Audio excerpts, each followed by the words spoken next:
In this video, I'll finally talk about all of my IVF results that you've been asking me for, such as how many embryos we got and did we know the sex of our embryos. If you are new here, hi, my name is Juhi. I am 41 years old and I'm currently 20 weeks pregnant. I got pregnant through an IVF cycle and I've done 1 egg retrieval and 1 frozen embryo transfer so far. I've been sharing my pregnancy updates and some IVF tips on my channel, so if you're interested in that, hit that subscribe button so you don't miss out on new videos. Now, this video is going to have a lot of information that I've been meaning to share with you, so without further ado, let's just get started. The most asked question was how many viable embryos we got after a single cycle. If you've seen my egg retrieval day vlog, I got 21 eggs retrieved after 15 days of stimulation. Yeah, I had a long stimulation protocol. I also documented the day-to-day of my stimulation cycle in another video right here. And in it, I shared the reasons why I ended up having a long stimulation cycle and what were the pros and cons of that. To give you a quick summary in this video, I both gained and lost mature eggs throughout the long stimulation cycle. But the bottom line was that I gained more than I lost. So out of 21 eggs retrieved, 15 of them were mature eggs. This was more than my prognosis, which was to have 11 mature eggs. So I was definitely happy with the final egg count. With the 15 mature eggs, we moved on to the fertilization, and we chose the ICSI method. If you're not familiar with ICSI, basically it is a fertilization method used in IVF that involves injecting just a single sperm directly into an egg, as opposed to leaving multiple sperm in a petri dish to compete for an egg. ICSI has pros and cons, and it's hard to say if ICSI can increase or decrease the fertilization rate. It might not make any difference, and it could really depend on each case.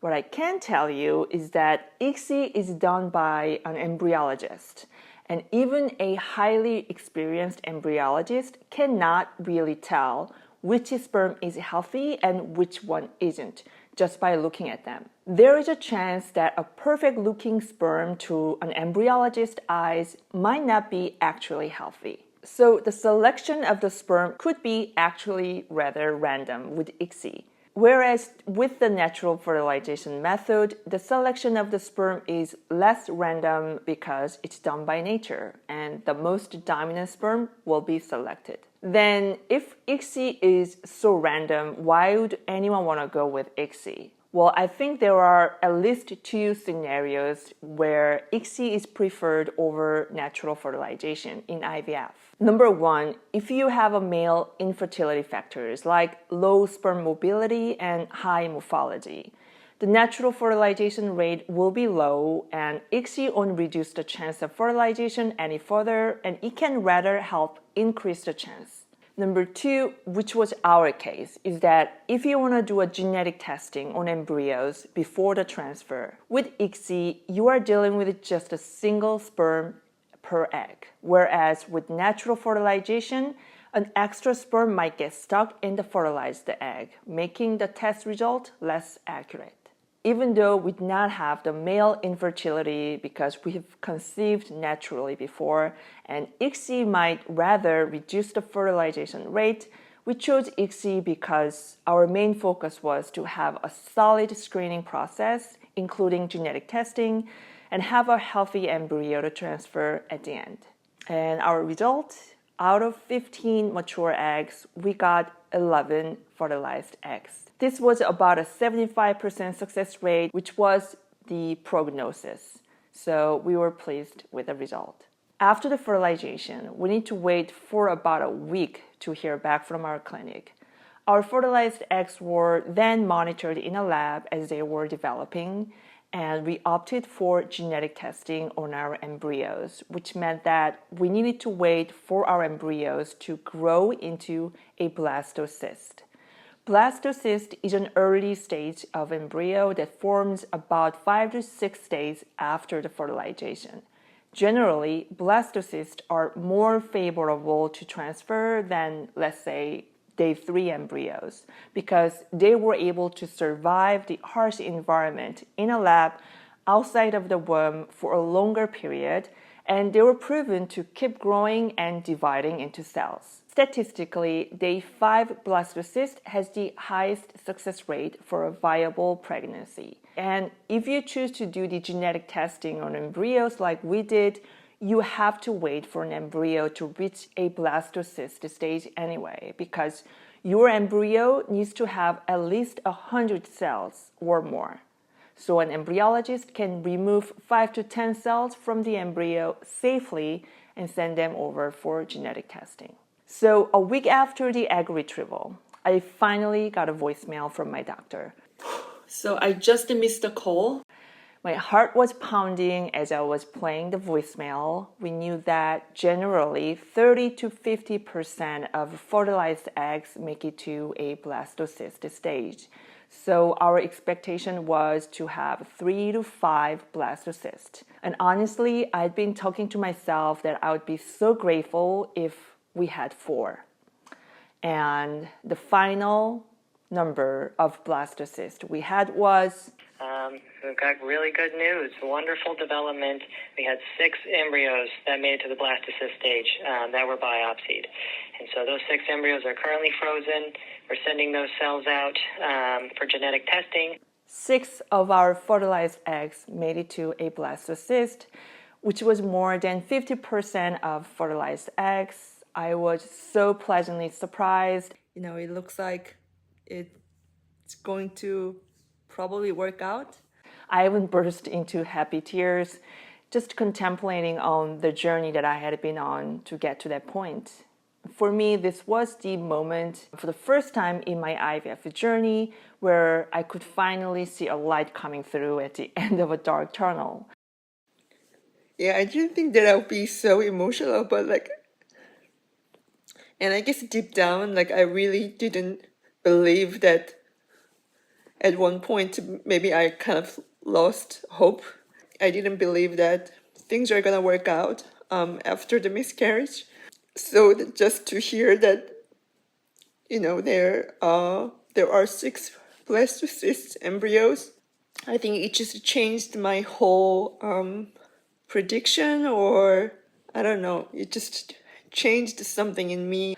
Everything looked more optimistic from that point, and more importantly, I felt a sense of relief and a closure, because even though I knew I had a lot more hurdles to jump over to get to the finish line, from that moment, no matter what happens, I felt like I could handle whatever is coming for me. And more importantly, I finally felt that now I would not have any regret regardless of the ultimate result, because I knew that I did everything I could in the process, and the rest is really up to the embryo. Unless I need to do another egg retrieval, I felt that my most important job is kind of completed. And for the rest of the journey, I know I just need to relax and go with the flow. And the next step for us was to start the genetic testing on all 6 blastocysts. The test we did is called PGT-A, and it stands for Pre-Implantation Genetic Testing for Aneuploid. Basically, the test tells you whether the embryo is genetically normal or abnormal. Now, there are pros and cons of doing this test on embryos, and I would love to talk more about it in another video, so let me know if you're interested in this topic. Once the biopsied cells were sent out for the genetic testing, we were told to wait about 2 weeks to hear the result. And the waiting period happened to fall into our birthday week.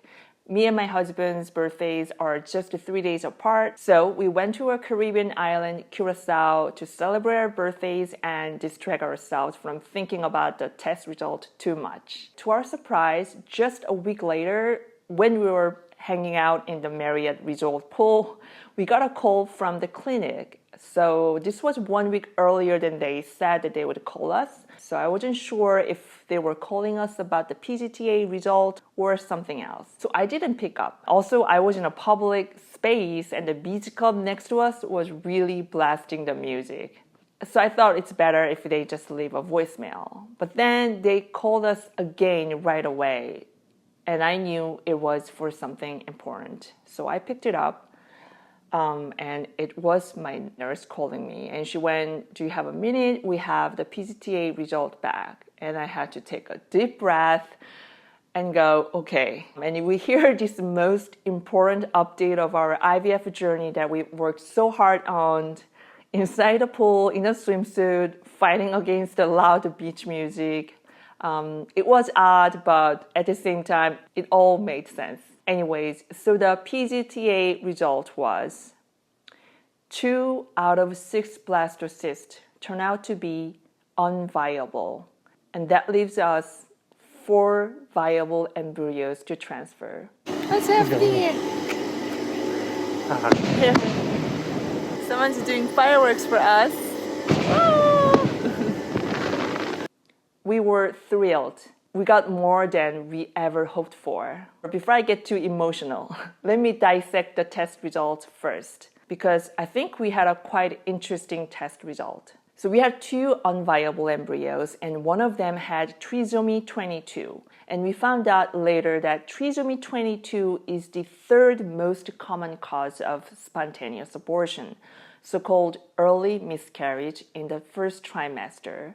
I've mentioned this several times in my videos, but I just want to say one more time that the majority of the first trimester pregnancy loss is not caused by what women did wrong or how they carried their baby wrong. It's mostly that the embryo was never going to survive because it had genetic problems. And the genetic issue can be caused in a parent or during cellular division after fertilization. So it could be the egg, it could be the sperm, or it could be the fertilized egg that caused the genetic problem. The point I'm trying to make here is let's not blame women for everything. Moving on to other unviable embryo. This one had multiple deletions in chromosomes. Now, what I learned is that this embryo has a better chance of surviving and resulting in live birth. However, transferring this embryo may cause birth defects or developmental or intellectual disabilities. As sad as this result was, I have to say we were so glad that we did this PGT-A test and we learned so much about how genetics can affect everything. With that said, I'm also thrilled that we have a total 4 viable embryos to transfer. And if you've been following me on my vlogs, you know that one of our embryos had to be rebiopsied and retested because there was no DNA detected in the first biopsied cells of that embryo.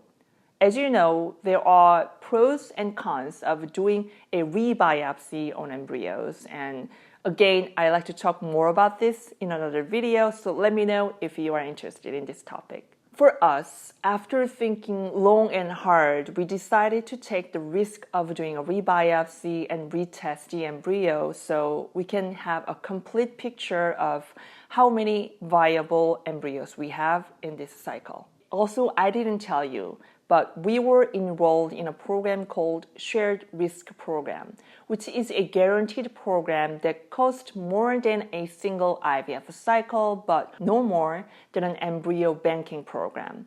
This program is offered to women under 41. So the 40 is the last year you can enroll, and you need to have a good ovarian reserve and overall good health. Luckily, I was accepted and I was in the last month of being 40. So if I wasted just 1 month, I wouldn't have been able to take advantage of this program. For this program, we paid a flat fixed rate and everything was covered.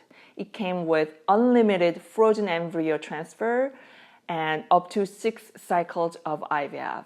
On top of that, they guaranteed a full refund if we don't come back home with a live birth. Well, I can talk more about my experience of choosing this program and weigh the pros and cons in another video, so let me know if you are interested in that. Because we had this program and everything was fully covered for us, it didn't make sense for us to pass up on any further testing for later.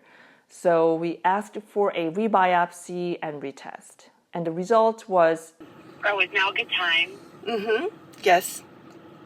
Now's a good time. Okay. Yep. Just wanted to make sure. So we did get the rebiopsy report back, and you do have another healthy euploid embryo, okay? Oh, wow. It was euploid, a healthy embryo. And right now, that embryo is called Baby Sky, and it's growing inside of me. Oh, and some of you were curious if we knew the sex of our embryos. Yes, we did know the sex of our embryos from the very beginning. We have both genders. Knowing the sex of our embryos did not affect our decisions to which blastocyst to transfer. We just wanted to transfer the first embryo that reached a blastocyst stage because we think that's the most healthiest and strongest. And I personally felt that I owe that to that embryo. So I'm currently pregnant with our first embryo, and 3 other viable embryos are frozen in the lab. When we first started this journey, we weren't thinking of how many children we're gonna have or anything like that. What we knew was that we just wanted to give the best chance at our fertility journey, and we didn't set any specific expectations. And now we feel incredibly lucky that so far we got more than what we hoped for in this journey. And the number of viable embryos we ended up having has definitely given us to think about having a second child at some point. But it would be too soon to think about that right now. Anyways, I'm just grateful that our first rebiopsied embryo survived. It has been so resilient throughout this journey. Thank you. Now, I'm halfway through my pregnancy, and I will definitely keep you posted with the updates and share some more informative videos like this. So if you haven't yet, hit subscribe. I will deliver more videos like this. Thanks so much for watching. If you have any questions or any comments, feel free to let me know in the comment section down below.